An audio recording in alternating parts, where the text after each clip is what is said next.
À une époque où les États-Unis dominent le monde de l'animation, un dessin animé français émerge et laisse une trace indélébile, perdurant plus de 10 ans après sa sortie. Comment ont-ils réussi cet exploit? J'ai mené mon enquête pour tout comprendre.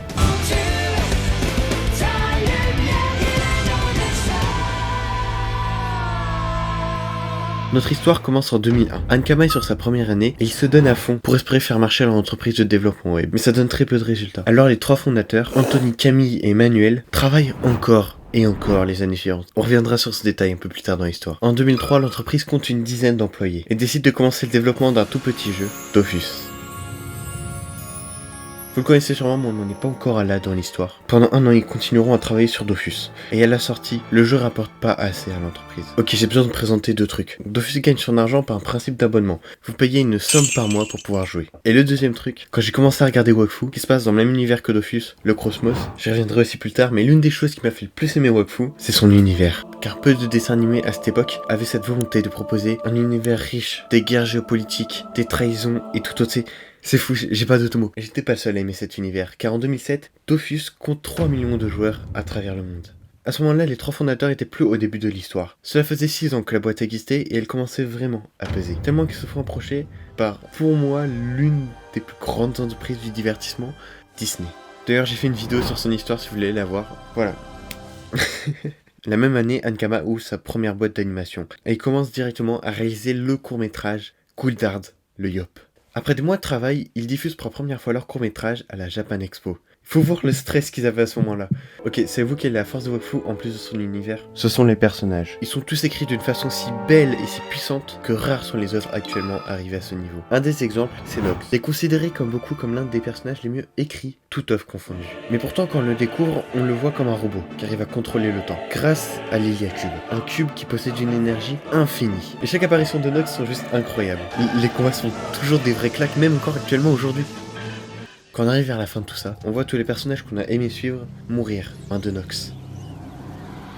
Alors quand on voit Hugo, le personnage principal, lui mettre une de ses raclées, oh là là là là, ça fait trop du bien. Et si on regardait l'histoire sous un autre angle? Son histoire est celle d'un père horloger, avec 3 enfants. Il fait des inventions la majorité du temps quand il joue pas avec ses enfants. Un jour, il part chercher son chien dans une grotte. Et au moment où il le trouve, le chien mord un cube qui provoque une explosion.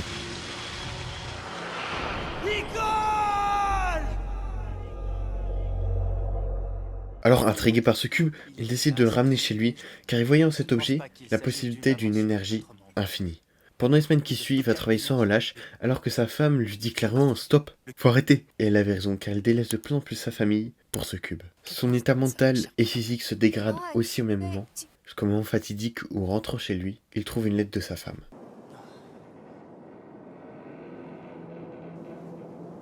Mon amour, quand tu me liras, je serai déjà loin. Un mois s'est écoulé depuis ta sinistre découverte. Je ne te vois plus et ton absence m'est insupportable. Je pars avec les enfants sur l'île de Mayara pour rejoindre ma sœur. Si tu souhaites nous y retrouver, tu seras le bienvenu. Même après ça, il voulait absolument terminer. Les mois passent et un jour, un voisin vient lui parler. Et waouh! Et votre famille. Alors, quand j'ai appris que l'île de Mayara, où votre femme demeurait, avait été engloutie par les eaux, j'ai pensé qu'il fallait vous prévenir au plus vite. Engloutie par les eaux? Le chaos de Crest a fait monter brutalement le niveau des océans. L'île, comme beaucoup d'autres, a été submergée en quelques instants. Il n'y a aucun survivant. Mortel! Tu viens me voler mes inventions, c'est ça? Et tu crois m'avoir avec des histoires à dormir debout?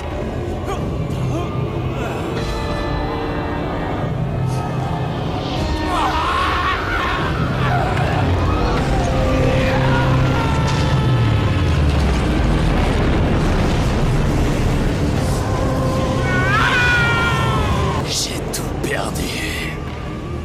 Tout ça pour toi. Maintenant, il est trop tard. Trop tard? Comment pourrait-il être trop tard? Ou trop tôt? Comment pourrait-il être trop tard ou trop tôt pour qui maîtrise le temps? Oh, oui, oui, je peux le faire. Je vais réparer l'horloge de ma vie.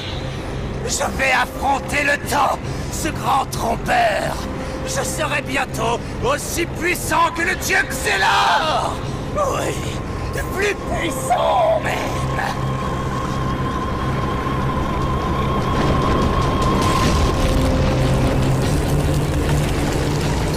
Contrôler l'espace entre chaque seconde pour réduire le temps, plier le monde, effacer l'histoire de ma vie et réécrire un avenir sans limite. Je peux les ramener. Entends-tu, Xelor? Je te surpasserai et je ramènerai ma famille. Rien ne pourra m'arrêter. Mes enfants m'appelaient papa. Ma femme m'appelait Milien. Désormais, le monde apprendra à me connaître sous le nom de...